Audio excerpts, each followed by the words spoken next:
नमस्कार, सुजस बुलेटिन में आपका स्वागत है। मैं हूं आपके साथ अश्विनी सरोही। एक नजर हेडलाइंस पर।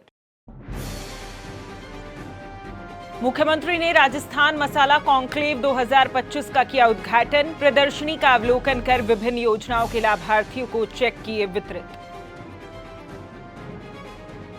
राज्य स्तरीय पंच गौरव समिति की प्रथम बैठक मुख्य सचिव की अध्यक्षता में हुई संपन्न। क्रियान्वयन, बजट आवंटन व पुनर्विनियोजन पर हुए महत्वपूर्ण निर्णय। राज्य में महिलाओं की सुरक्षा के लिए 500 कालिका पेट्रोलिंग यूनिट्स का गठन। महिलाओं की सुरक्षा, आत्मरक्षा और विश्वास का बन रही प्रतीक। मुख्यमंत्री श्री भजनलाल शर्मा ने आज जयपुर स्थित बिड़ला ऑडिटोरियम में आयोजित राजस्थान मसाला कॉन्क्लेव 2025 का उद्घाटन कर समारोह को संबोधित किया। इस अवसर पर मुख्यमंत्री श्री शर्मा ने उपस्थित जनों को राज्य सरकार द्वारा मसाला उद्योग के विकास, उत्पादन बढ़ाने, विपणन सुविधाओं को सुदृढ़ करने तथा किसानों और व्यापारियों के हित में संचालित विभिन्न योजनाओं और नीतियों की जानकारी दी। साथ ही इस अवसर पर आयोजित प्रदर्शनी का मुख्यमंत्री ने अवलोकन कर विभिन्न योजनाओं के लाभार्थियों को चेक भी वितरित किए। ये राजस्थान मसाला कॉन्क्लेव 2025 आयोजित की गई है। इसका उद्देश्य स्पष्टता से आप समझ गए होंगे कि राजस्थान की सरकार क्या करना चाहती है। मैं आपसे इतना कहना चाहता हूं कि राज्य स्तरीय मसाला क्रेता विक्रेता कार्यशाला में आप सभी आए हैं। मैं निश्चित रूप से मेरे मन को बहुत बड़ी प्रसन्नता हुई है कि राजस्थान क्षेत्र से इतनी बड़ी संख्या में जो इस क्षेत्र जुड़े हुए हैं वो सभी आप पधारे हैं। ये कार्यक्रम हमारे राज्य के मसाला उत्पादक और व्यापारियों के लिए एक महत्वपूर्ण मंच है। इस मंच के माध्यम से जो हमारा किसान है और इससे जुड़े हुए जो हमारे व्यापारी हैं, उनका आगे कैसे हम काम बढ़ा सकते हैं, उनका कैसे भला हो सकता है, इसके लिए आज ये कार्यक्रम रखा गया है। राजस्थान अपनी मसालों की समृद्धि परंपरा के लिए विश्वविख्यात है। ऐसे कार्यक्रम के माध्यम से हम इस परंपरा को आधुनिकता के साथ जोड़ने का काम करेंगे। प्रदेश में मसालों के उत्पादन और व्यापार का प्रमुख केंद्र पहले से ही रहा है। ये हमारे लिए गौरव की बात है। राजस्थान प्रदेश भर में जीरा उत्पादन जैसा बताया पहले नंबर पर, मेथी और सौंफ में दूसरे नंबर पर है, धनिया अजवाइन में तीसरे नंबर पर है, और यहाँ हम कहते हैं ना ईसबगोल भी राजस्थान के अंदर पैदा होता है, वो राजस्थान में वो भी पहले नंबर पर है। इन विशेषताओं से राज्य में मसाला प्रसंस्करण उद्योग को अपार संभावना है। मुख्यमंत्री ने कहा कि मसालों की गुणवत्ता सुधार और निर्यात को बढ़ावा देने के लिए आधुनिक तकनीक और प्रसंस्करण इकाइयों को प्रोत्साहित किया जा रहा है। साथ ही किसानों को प्रशिक्षण, वित्तीय सहयोग और बाजार तक सीधी पहुंच उपलब्ध कराई जा रही है ताकि उन्हें बेहतर मूल्य प्राप्त हो सके। माननीय प्रधानमंत्री श्री नरेंद्र मोदी जी के नेतृत्व में केंद्र सरकार एवं राज्य की डबल इंजन सरकार विपणन व्यवस्था को मजबूत बनाने और कृषि उत्पादनों के प्रसंस्करण से किसानों की आय दुगनी करने हेतु योजनाएं संचालित कर रही है। कृषि प्रसंस्करण, कृषि व्यवसाय एवं कृषि निर्यात प्रोत्साहन नीति के तहत मैं 1497 कृषि आधारित औद्योगिक इकाइयों को लगभग 630 करोड़ रुपए का अनुदान देने का काम भी हम कर रहे हैं।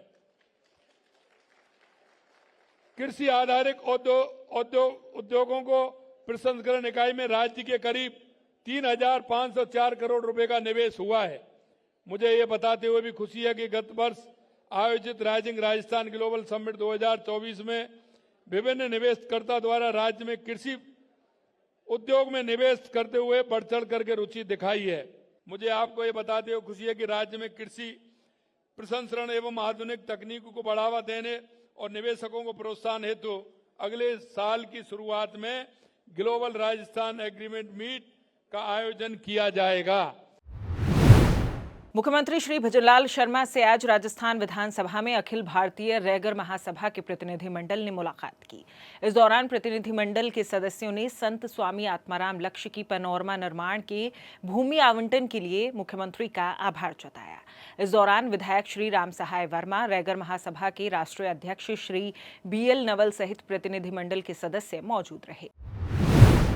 मुख्यमंत्री श्री भजनलाल शर्मा के नेतृत्व में राजस्थान में महिलाओं की सुरक्षा के लिए 500 कालिका पेट्रोलिंग यूनिट्स का गठन किया गया है। राजस्थान पुलिस की ये विशेष इकाई प्रशिक्षित महिला अधिकारियों से सुसज्जित है, जो आत्मरक्षा और कानूनी जानकारी में दक्ष है। Kalika patrolling units school, college और बाजारों में सक्रिय गश्त कर महिलाओं की सुरक्षा, आत्मरक्षा और विश्वास का प्रतीक बन रही है।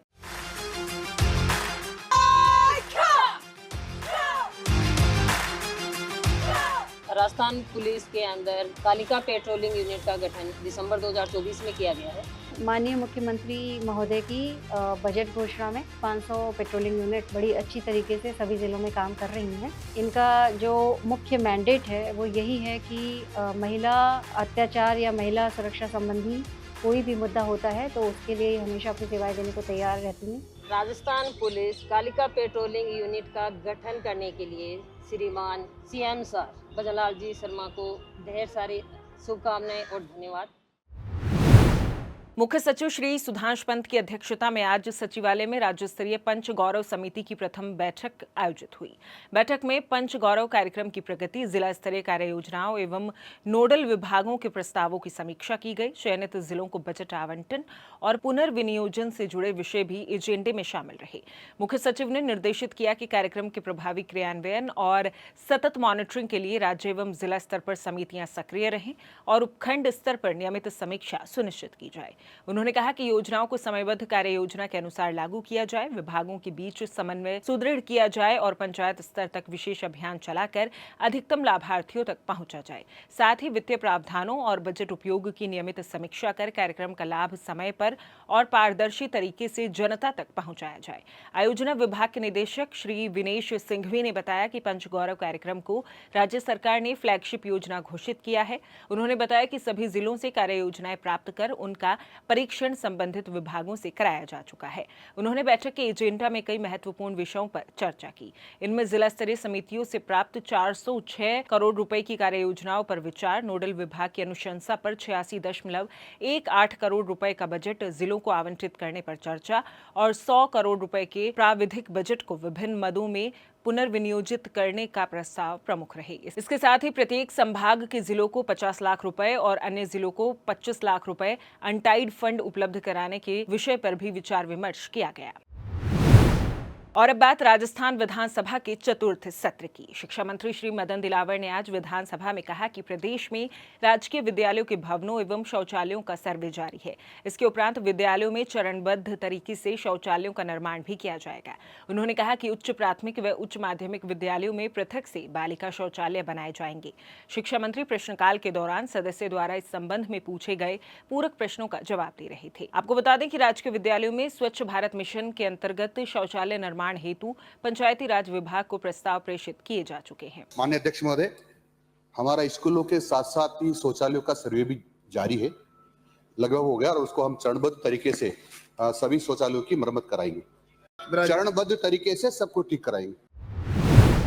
उधर जनजाति क्षेत्रीय विकास मंत्री श्री बाबूलाल खराड़ी ने आज राजस्थान विधानसभा में कहा कि विभाग द्वारा प्रदेश में 31 एकलव्य आदर्श आवासीय विद्यालय, 24 आवासीय विद्यालय एवं 2 मॉडल पब्लिक रेजिडेंशियल स्कूल का संचालन किया जा रहा है।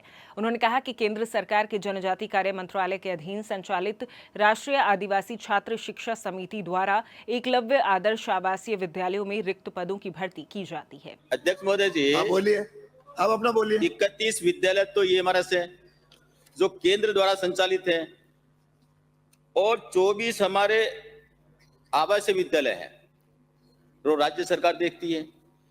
अध्यक्ष महोदय जी, 2 विद्यालय मॉडल पब्लिक रेजिडेंशियल स्कूल हैं, ये हमारा है। केंद्र की जो ये हमारा से है, उनका सारा का सारा स्टाफ जो लगाना है, अध्यापक लगाने हैं, उनके जो भी शिक्षक लगाने हैं, वो सारे के सारे। मंत्री जी, प्रश्नकाल समाप्त। विराजिए। सुजस बुलेटिन में फिलहाल के लिए इतना ही। फिर होगी आपसे मुलाकात, तब तक के लिए नमस्कार।